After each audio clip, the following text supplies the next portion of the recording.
नमो अरिहन्ताणं नमो सिद्धाणं नमो आयरीयाणं नमो वज्रायाणं नमो लोय सर्वसाहुनम् एष सुरासुरमणुसं वन्दितं धोदघायिकममलं प्रणमामि वर्धमानं तित्थं धम्मस्य कर्तारम्।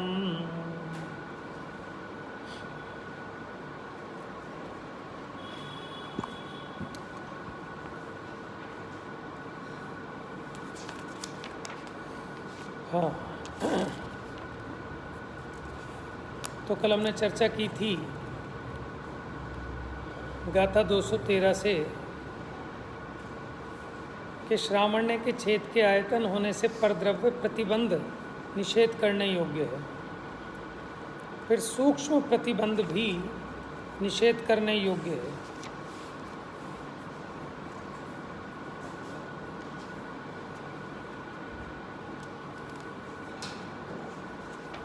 तो जो परद्रव्य का प्रतिबंध है वो छोड़ने लायक है और स्वद्रव्य में ही प्रतिबंध करने योग्य है।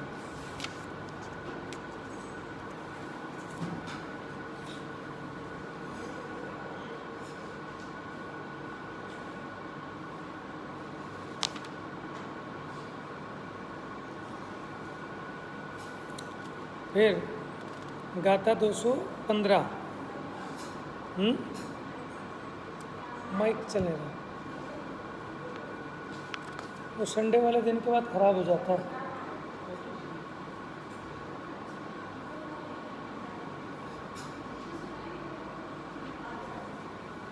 उसको बुला दो, पांडे को। ठीक है, देखिए पेज नंबर 396।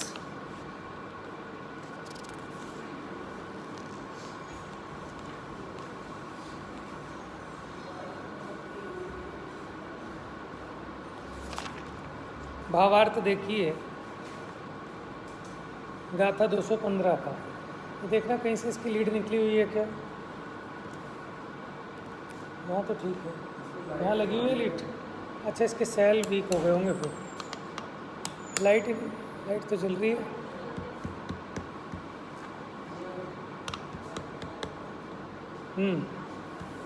भावार्थ देखते हैं।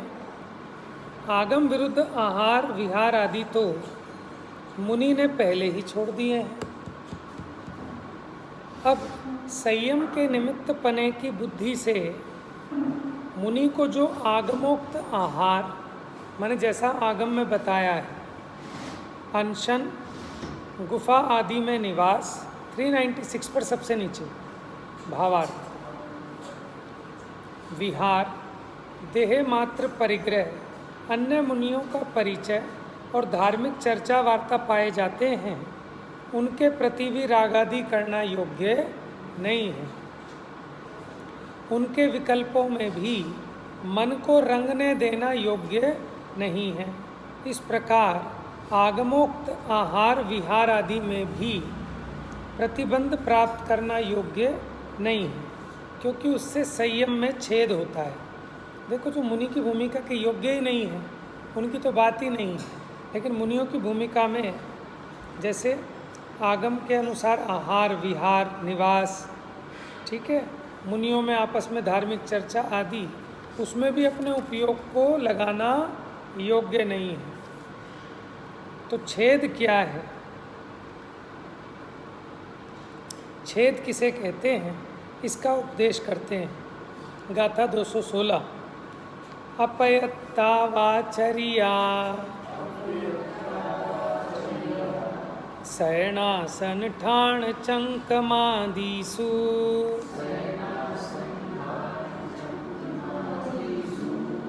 समणस्य सव्वकाले हिंसा सा संतयति मदा।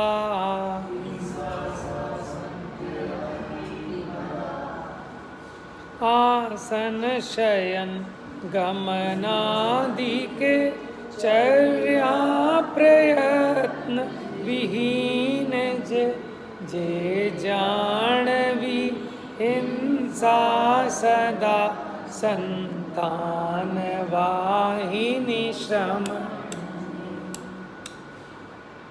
कोई और बटन तो बंद नहीं कर दिया ना मैं? ये लीड किसी और में लगा के देख लो एक बार। ये जो पीले वाली है ना, निकाल के दूसरे में लगा के देख लो।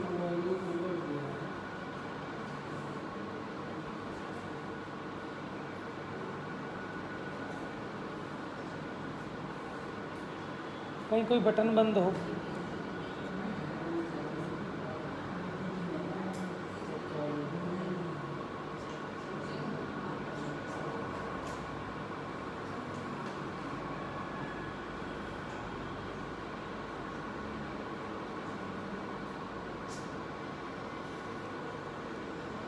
वो येलो वाली निकाल लो।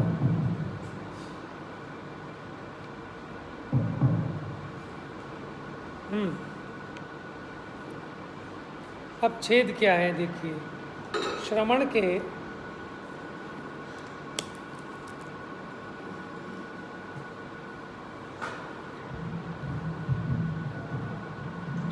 के शयन, आसन, स्थान, गमन इत्यादि में जो अप्रियतचर्या है वह सदा काल सतत हिंसा मानी गई है। देखो, मुनिराज के जितनी चर्या होती, आहार विहार, अगर वो प्रयत्न रहित है माने प्रमाद सहित है तो उससे सतत हिंसा मानी गई है।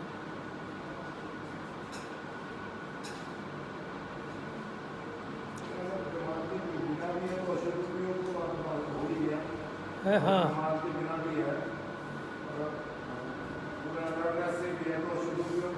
क्योंकि आत्मा से बाहर हुआ ना स्वरूप। हाँ, तो यही बताएंगे अभी।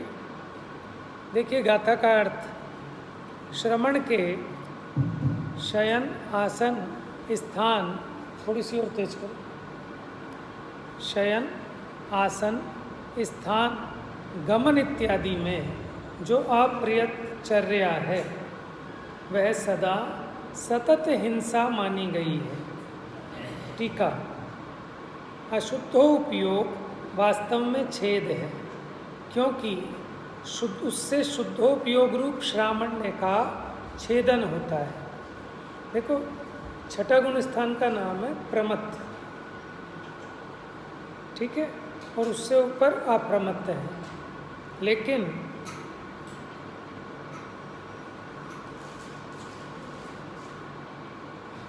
अभी पढ़ते हैं, इसमें कुछ खास है।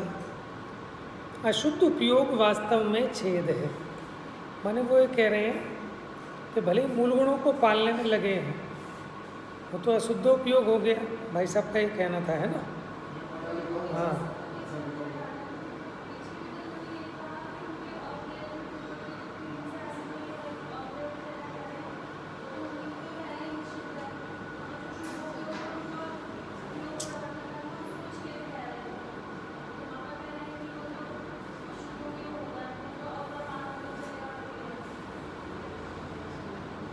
वह सदा सतत हिंसा मानी गई है, लेकिन वो तो अहिंसा महाव्रत के धारी हैं।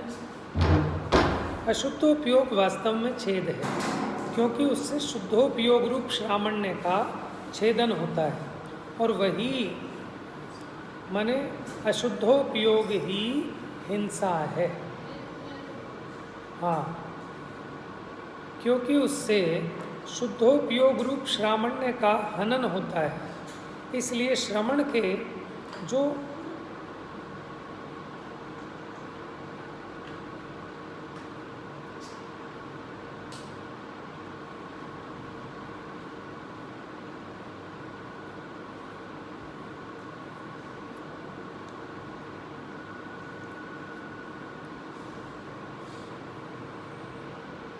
इसलिए श्रवण के जो अशुद्धोपयोग के बिना नहीं होती, ऐसे शयन, आसन, स्थान, गमन इत्यादि में अप्रियतचर्या माने आचरण, वह वास्तव में उसके लिए सर्वकाल में सदा ही संतान वाहिनी हिंसा ही है, जो कि छेद से अनन्यभूत है। माने छेद कोई अलग वस्तु नहीं है।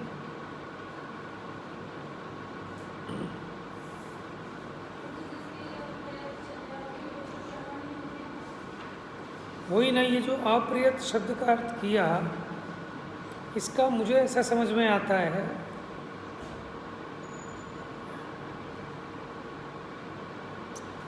क्योंकि अगर ऐसी ऐसी प्रमाद रूप चर्या होगी, आयतनाचार प्रवृत्ति होगी, तो फिर तो वो शुभोपयोग भी नहीं रहा, वो तो अशुभ उपयोग हो जाएगा। उससे तो मुनि दशा ही खंडित हो जाएगी पूरी तरह से।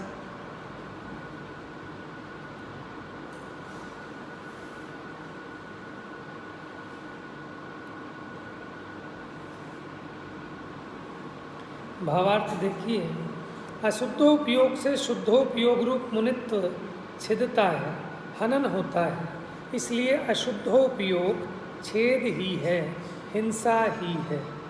और जहाँ सोने, बैठने, खड़े होने, चलने इत्यादि में अप्रियत आचरण होता है, माने बिना प्रयत्न के, वहाँ नियम से अशुद्धोपयोग तो होता ही है। इसलिए अप्रियत आचरण छेद ही है, हिंसा ही है। मुझे ऐसा लगता है कि वो जो शुभोपयोग वाली चीज़ें थी वो तो पीछे आ गई थी, तो उसके प्रतिबंध का त्याग करना चाहिए। माने जो मुनि दशा में 28 मूल गुण हैं, ठीक है, जो आहार विहार चर्या आदि है, उसका भी वो प्रतिबंध नहीं रखते, तो शुभोपयोग का निषेध तो पीछे ही कर दिया। अब यहाँ क्या कहना चाहते हैं, क्योंकि अशुभोपयोग भी तो अशुद्ध उपयोग है ना, उससे तो मुनिपना पूरा ही खंडित हो गया। तो अगर उसको भी यहाँ ले लें तो क्या दिक्कत है, वो भी तो छेद है ना। अरे जब शुभोपयोग में लगना ही है, छेद कहा जा रहा था, तो अशुभोपयोग में लगना तो है ही छेद। समझ में आया? तो इसलिए जो अप्रियत आचरण है ना, माने बिना प्रयत्न के आचरण, उससे तो जो द्रव्यलिंग था वो भी खंडित हो गया। बात समझ में आ रही है? एक गाथा है, शुद्धोपयोगी श्रमण है, शुभोपयोगी भी श्रमण।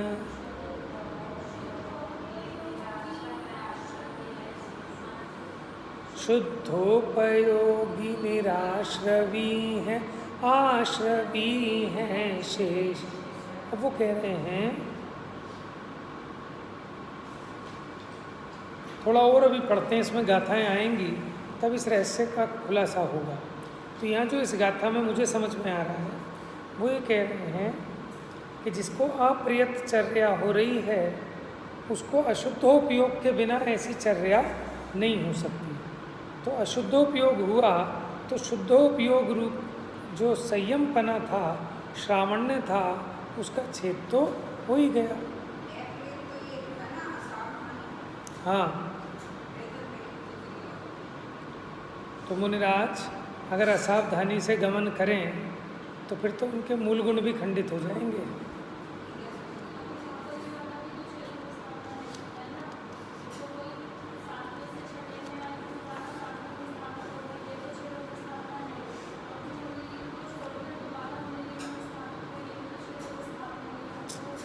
तो मुनिलिंग द्रव्यलिंग का भी छेद हो गया यहाँ।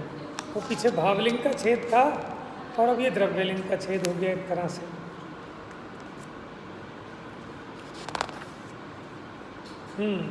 छेद के अंतरंग और बहिरंग ऐसे दो प्रकार कहते हैं। पढ़िए गाथा नंबर 217। मरदुव जियदुव जीवो अयदाचारस्य निच्छिदा हिंसा पयदस्य नत्थि बंधो हिंसा में तेण समी दस।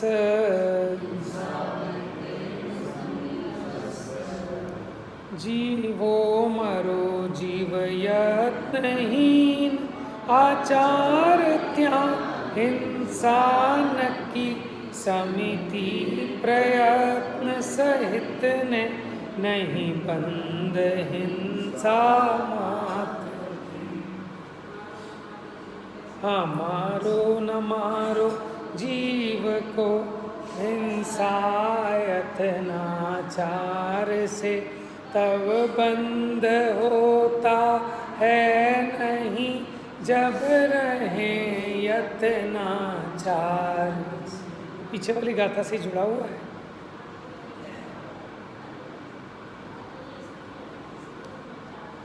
देखिए, जीव मरदु व जियदु, मरे या जिए, अयदाचारस्य निच्छिदा हिंसा, जो अप्रियत आचरण करने वाला है उसके हिंसा निश्चित है। प्रयतस्य समितस्य, प्रयत के माने जो प्रयत्न पूर्वक यत्नाचार पूर्वक चर्या करता है, समितिवान सम्यक प्रकार से इति, ठीक है, समितिवान के हिंसा मात्र से बंद नहीं है। देखो, दो प्रकार की छेद बताए इन्होंने, अंतरंग और बहिरंग। तो अशुद्धोपयोग तो अंतरंग छेद है, और दूसरे के प्राणों का व्यपरोपण वो बहिरंग छेद है। देखो, दूसरे जीव की हिंसा तो नहीं हुई, लेकिन आप प्रमाद रूप आचरण कर रहे थे, तो आपका उपयोग तो अशुद्ध था ना, तो वो अंतरंग छेद है, क्योंकि मन से तो आपने ध्यान नहीं दिया, ठीक है। लेकिन आप देख देख के चल रहे हैं, फिर भी ना चाहते हुए अचानक नीचे से कहीं कोई सूक्ष्म जीव निकला और आपके पैर के नीचे आकर मर गया, तो उसको हिंसा का दोष नहीं है, उसको बंद नहीं है, क्योंकि वो यत्नाचार पूर्वक गमन कर रहा है।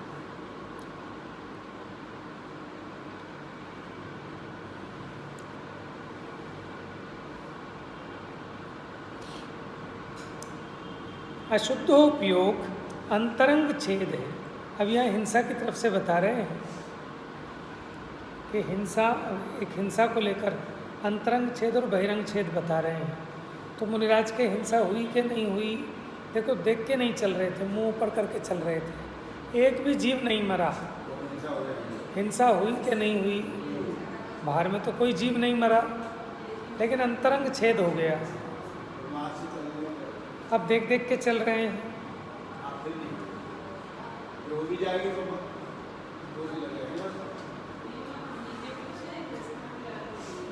सब पे घटित होंगी। यहाँ तो प्रकरण मुनिराज का चल रहा है इसलिए समझा रहे हैं, अपने पे भी घटित होगी। प्रमाद पूर्वक चर्या बंध की हेतु है, और आप प्रयत्न पूर्वक यत्नाचार प्रवृत्ति करते हैं तो कदाचित जीवों की भी हिंसा हो, लेकिन आपका अंतरंग छेद नहीं होता, तो उसको बहिरंग छेद माना है। अशुद्धोपयोग अंतरंग छेद है। पर प्राणों का विप्रोपण माने दूसरे के प्राणों का विच्छेद, वो बहिरंग छेद है। इनमें से अंतरंग छेद ही विशेष बलवान है, बहिरंग छेद नहीं, क्योंकि पर प्राणों के विपरोप का सद्भाव हो या असद्भाव, माने दूसरे के प्राणों का विच्छेद हो या ना हो, जो अशुद्धोपयोग के बिना नहीं होता, ऐसे अप्रियत आचार से प्रसिद्ध होने वाला अशुद्धोपयोग का सद्भाव जिसके पाया जाता है, उसके हिंसा के सद्भाव की प्रसिद्धि सुनिश्चित है। और इस प्रकार जो अशुद्धोपयोग के बिना होता है, क्या कह रहे हैं, जो अशुद्धोपयोग के बिना होता है, उपयोग तो अशुद्ध नहीं हुआ, प्रमादी नहीं हुआ, ऐसे प्रयत आचार से प्रयत्न पूर्वक देखकर आचरण कर रहा है, तो प्रयत आचार से प्रसिद्ध होने वाला अशुद्धोपयोग का सद्भाव जिसके पाया जाता है, उसके पर प्राणों के विपरोप के सद्भाव में भी बंध की अप्रसिद्धि होने से अशुद्धोपयोग का असद्भाव, माने जो प्रयत्न पूर्वक आचरण कर रहा है उसको कह रहे हैं कि उसके अशुद्धोपयोग नहीं है। देखो दो बातें हैं, पीछे क्या चल रहा था, अब थोड़ी सी लाइन चेंज हुई है, ट्रैक चेंज हुआ है। वो कह रहे हैं जो प्रयत्न पूर्वक चर्या कर रहा है उसका उपयोग शुद्ध है, और जो प्रयत्न पूर्वक चर्या नहीं कर रहा उसका उपयोग अशुद्ध है।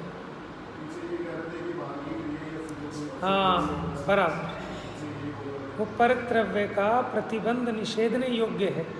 उसमें बात चल रही थी कि मैं इन क्रियाओं को पालूं यत्नाचार पूर्वक, इसमें भी क्या हुआ कि पर द्रव्य का प्रतिबंध हुआ।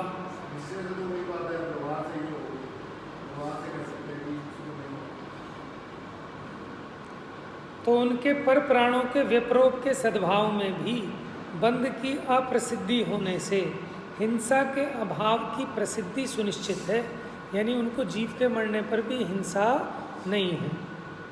ऐसा होने पर भी अर्थात अंतरंग छेद ही विशेष बलवान है, बहिरंग छेद नहीं।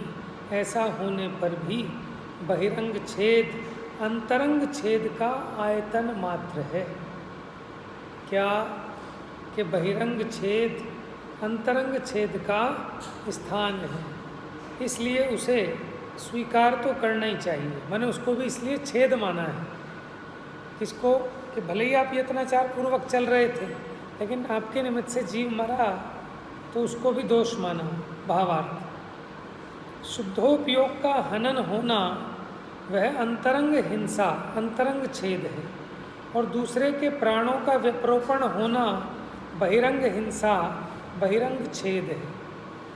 इस पर ना विकास छाबड़ा जी का एक लेख था कुछ ऐसा शुद्धोपयोग के बारे में, तो वो ढूंढेंगे उसमें से देखेंगे क्या है। देखो इसके हिसाब से तो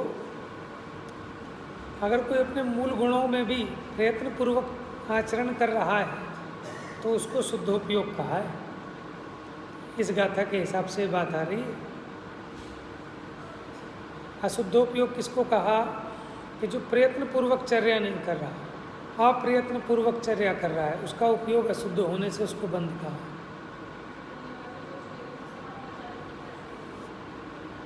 तो ये तो कह रहा हूँ ना, अपेक्षा है ना, कौन से गुण स्थान से होता है, कौन से गुण स्थान तक होता है। तो छठे में भी है, सातवें में भी है।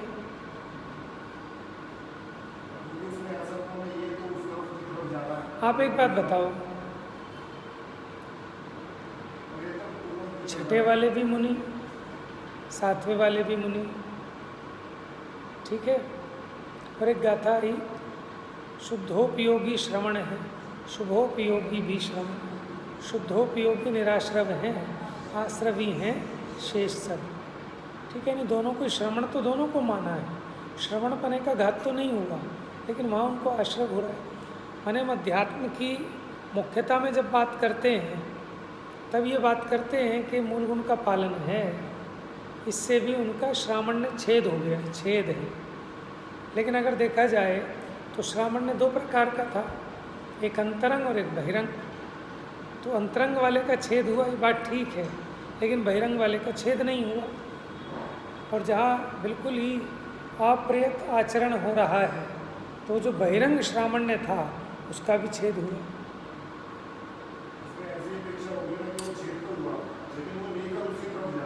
पीछे भी कहा था, एक गाथा आई थी कि मूल गुणों का पालन जो है ये अवलंबन करने योग्य है, आई थी ना 3-4 दिन पहले।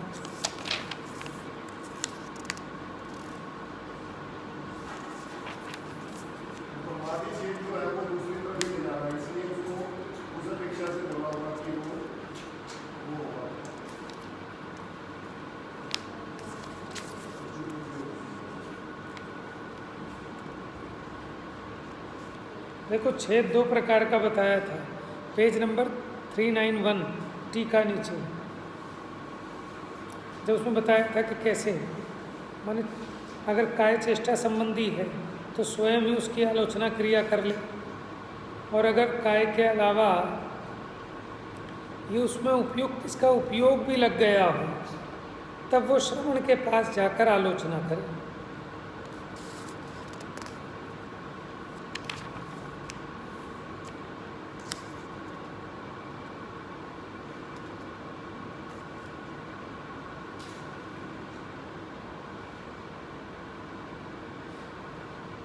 हाँ देखो पेज नंबर 388, जब आपने पूछा था कि स्वर्ण चाहिए, लेकिन स्वर्ण जिसको चाहिए वो तो है ही श्रेय, लेकिन अगर वो ना मिले तो कड़ा कुंडल अधिक ले लेने चाहिए, ये वाली बात कह रहा था।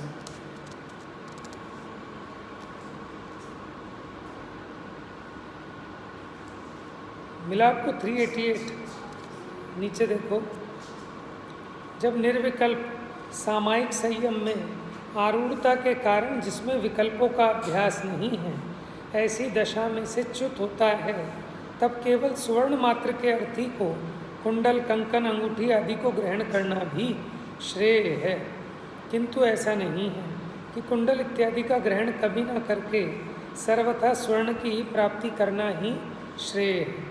ऐसा विचार करके मूल गुणों में विकल्प रूप से, भेद रूप से अपने को स्थापित करता हुआ छेदोपस्थापक होता है।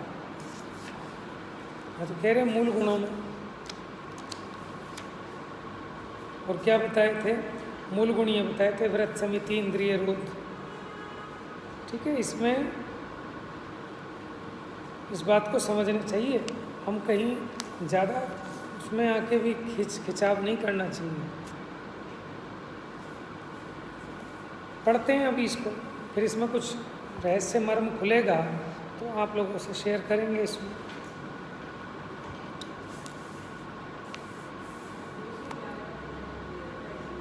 हम्म, 211 नंबर की गाथा में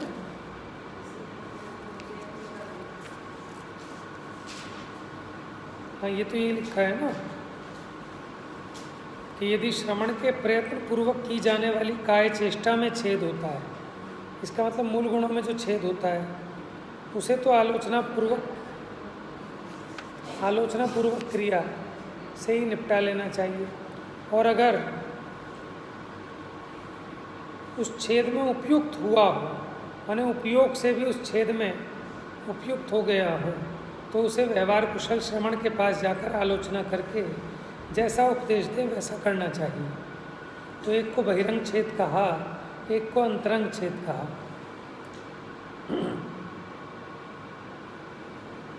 चलिए आगे आ जाइए।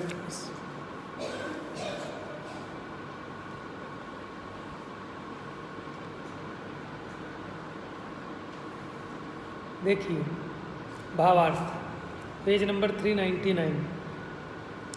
शुद्धोपयोग का हनन होना वह अंतरंग हिंसा, अंतरंग छेद है, और दूसरे के प्राणों का विच्छेद होना बहिरंग हिंसा, बहिरंग छेद है।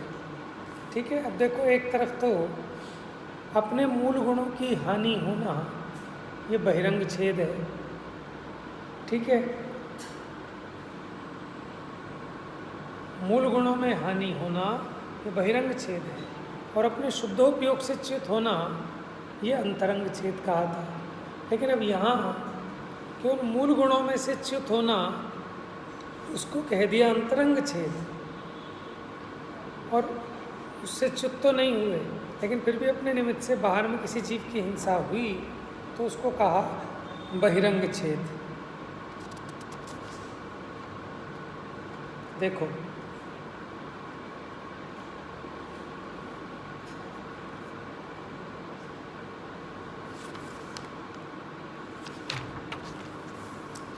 पेज नंबर 399 भावार्थ। शुद्धोपयोग का हनन होना वह अंतरंग हिंसा, अंतरंग छेद है, और दूसरे के प्राणों का विच्छेद होना बहिरंग हिंसा, बहिरंग छेद है। जीव मरे या न मरे, जिसके अप्रयत आचरण है, उसके शुद्धोपयोग का हनन होने से अंतरंग हिंसा होती ही है, इसलिए अंतरंग छेद होता ही है। जिसके प्रयत आचरण है उसके पर प्राणों के विपरोप बहिरंग हिंसा के बहिरंग छेद के सद्भाव में भी शुद्धोपयोग का हनन नहीं होने से अंतरंग हिंसा नहीं होती, और इसलिए अंतरंग छेद नहीं होते। यहाँ शुद्धोपयोग किसको कहा? देखो कि जो यत्नाचार पूर्वक प्रवृत्ति है उसको शुद्धोपयोग कह रहे हैं। तभी तो कहा कि उसके शुद्धोपयोग का छेद नहीं हो, भले बाहर में प्राणी मर गया लेकिन उसके शुद्धोपयोग का छेद नहीं हुआ।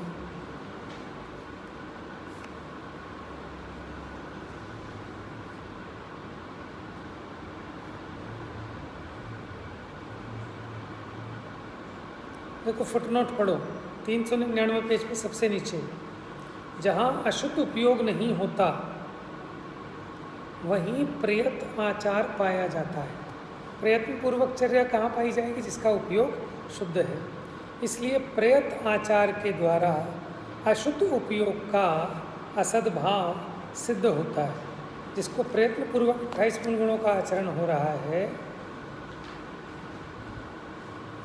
तो उसके अशुद्ध उपयोग का सद्भाव सिद्ध नहीं होता।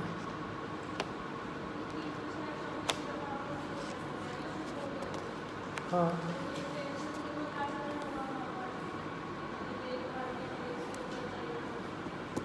देखो देख शोध कर चलना, तो जिसके 3 कषाय चौकड़ी का अभाव नहीं है कदाचित उसके भी हो सकता है। चलिए अब सर्वथा अंतरंग छेद निषेध्य त्याज्य है, ऐसा उपदेश करते हैं।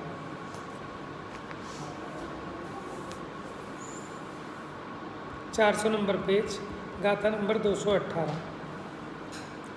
अयदाचारो समणो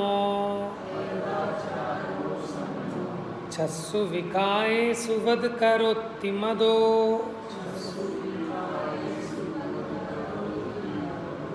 चरति जदम जदिनिच्चम कमलम वजले निरुवलेवो। जलते भिन्न कमल है, गाथा है। क्या कह रहे हैं?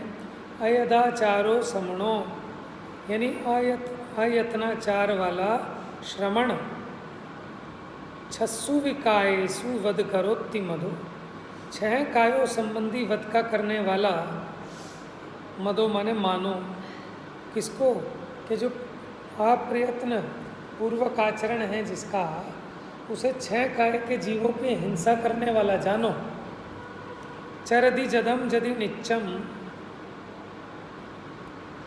हाँ, और जो यदम चरदि माने यत्नाचार पूर्वक आचरण करता है, निच्चम माने निश्चय से, कमलम व जले निरुवलेवो, जैसे जल में रहता है वो भी कमल निर्लेप रहता है, उसी प्रकार जो प्रयत्न पूर्वक आचरण करता है, भले ही उसके मन पर जीव के प्राणों का घात भी हो, तो भी जैसे जलते भिन्न कमल है उसी प्रकार वो भी निर्लेप कहा गया है। टीका देखो, जो अशुद्धोपयोग के बिना नहीं होता, ऐसे अप्रयत आचार के द्वारा प्रसिद्ध होने वाला अशुद्धोपयोग का सद्भाव हिंसक ही है। माने जो अप्रयत्न आचरण है ना, तो वो बिना अशुद्धोपयोग के नहीं होता, अशुद्धोपयोग है तभी उसके अप्रयत्न आचार हो रहा है, तो उसको, तो इसलिए अशुद्धोपयोग का सद्भाव हिंसक ही है, क्योंकि 6 काय के प्राणों के व्यपरोप के आश्रय से होने वाले बंध की प्रसिद्धि है। और जो अशुद्धोपयोग के बिना होता है, ऐसे प्रयत आचार से प्रसिद्ध होने वाला अशुद्धोपयोग का असद्भाव अहिंसक ही है। अशुद्धोपयोग का सद्भाव नहीं है, इसका मतलब शुद्धोपयोग का सद्भाव है जिसको, वो अहिंसक ही है। क्योंकि 401 नंबर पेज, क्योंकि अभी समझाता हूँ, क्योंकि पर के आश्रय से होने वाले लेश मात्र भी बंध का अभाव होने से जल में झूलते हुए कमल की भांति निर्लेपता की प्रसिद्धि है। इसलिए उन सर्व प्रकार से अशुद्धोपयोग रूप अंतरंग छेद निषेध्य है, जिन जिन प्रकारों से उसका आयतन मात्रभूत पर प्राण व्यपरोप बहिरंग छेद अत्यंत निषिद्ध हो। देखो वो जो नीचे वाली लाइन कह रहे हो ना आप, वो कह रहे हैं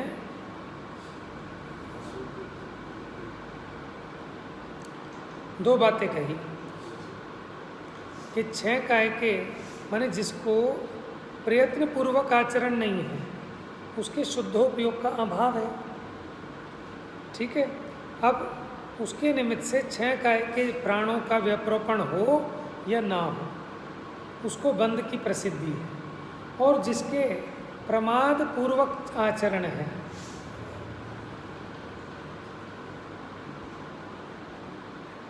अच्छा वो तो बता दिया। अब जिसके प्रमाद पूर्वक आचरण नहीं है तो उसके अशुद्धोपयोग का असद्भाव है, यानी शुद्धोपयोग का सद्भाव है, इसलिए उसके बंध नहीं कहा। भावार्थ देखो, शास्त्रों में अप्रयत आचारवान अशुद्धोपयोगी को 6 काय का हिंसक कहा है।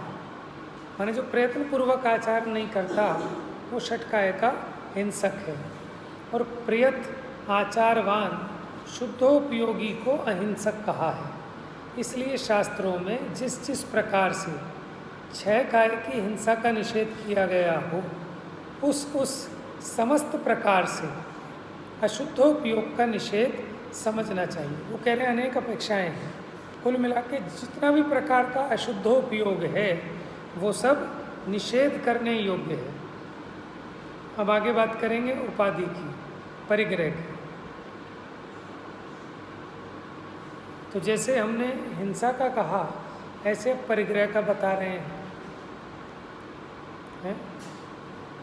क्योंकि उससे भी अंतरंग छेद होता है, इसलिए सब प्रकार का परिग्रह भी त्याग करने लायक है। इसकी चर्चा कल करेंगे।